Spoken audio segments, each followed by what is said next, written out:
Dès les débuts de la crise sanitaire due à la Covid-19, la Chine a fait don de masques à la Côte d'Ivoire et a dépêché une mission de médecins chinois à Abidjan pour partager donc les expériences qu'ils ont vécues avec leurs pairs ivoiriens.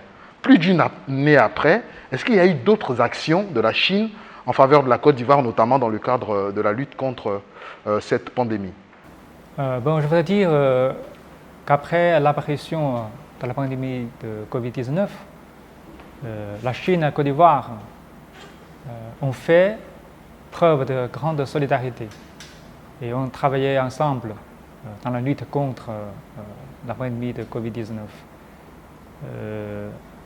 En outre, les masques et l'envoi de la mission d'experts médicaux chinois en Côte d'Ivoire, dont vous venez de parler, et la Chine a offert plusieurs lots de respirateurs, de kits de dépistage à la partie ivoirienne.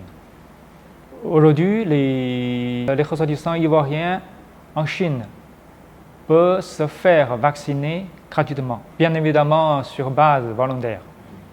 Et la Chine a décidé d'ouvrir 100 000 doses de vaccins chinois à la Côte d'Ivoire.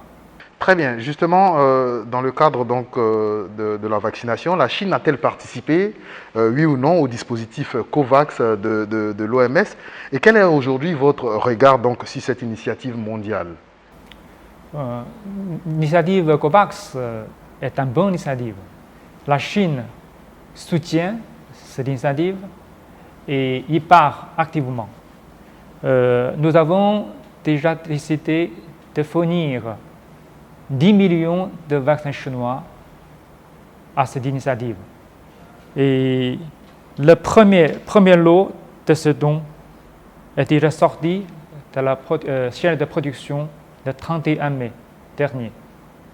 Et la Chine est le premier pays à proposer de faire le vaccin un bien public mondial et le mettre en œuvre activement. Je voudrais dire que nos efforts sont très cohérents avec l'initiative COVAX. Nous avons le même objectif, c'est garantir que tous les pays aient un accès égal au vaccin anti-Covid-19 approprié, sûr et efficace. Et la partie chinoise continuera de travailler avec les autres parties pour promouvoir la distribution équitable des vaccins et de contribuer à la riposte sanitaire à l'échelle mondiale.